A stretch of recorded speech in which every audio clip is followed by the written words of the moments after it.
inna lillahi wa inna ilaihi raji'un. Inna lillahi wa inna ilaihi raji'un. Inna lillahi wa inna ilaihi raji'un. Jama'a masu sauraron mu akan wannan shafi, inna lillahi wa inna ilaihi raji'un. Jama'a Allah yayi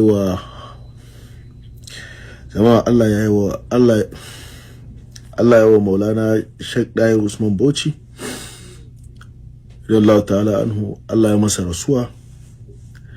Allah ya masa rasuwa mai alkur'ani. Sheikh Dahiru Usman Bauchi mai alkur'ani, Allah ya masa rasuwa. Allah ji kansa da gafara, Allah sa ya huta, Allah ya rahmashe shi.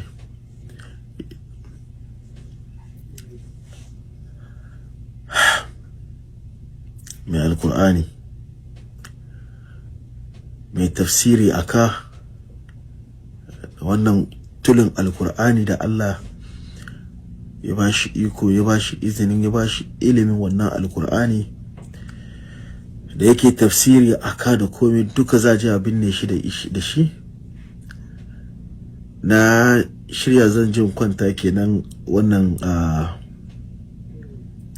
wannan sako ya riske mu yanzu nan, cewa Allah ya yi wa Sheikh Dahiru Usman Bauchi rasuwa. Yanzu nan wallahi aka kira ni, yanzu nan ake bani labari cewa nan da awa ɗayan baya kenan da ya rasu. Yanzu da lokacin da ya rasu awa ɗaya kenan da Allah ya masa rasuwa.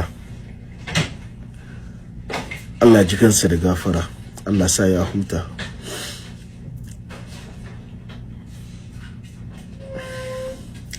Sauran almajirai duniya gaba daya, Allah ya kara mana hakuri. Albarka Annabi sallallahu alaihi wasallam. Allah ji kansa da gafara, Allah ji kansa da gafara, Allah sa ya huta. Albarka Annabi sallallahu alaihi wasallam.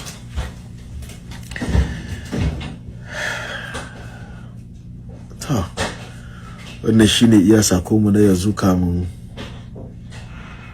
zuwa anjima kuma ga assalamu alaikum warahmatullahi ta'ala wabarakatuh.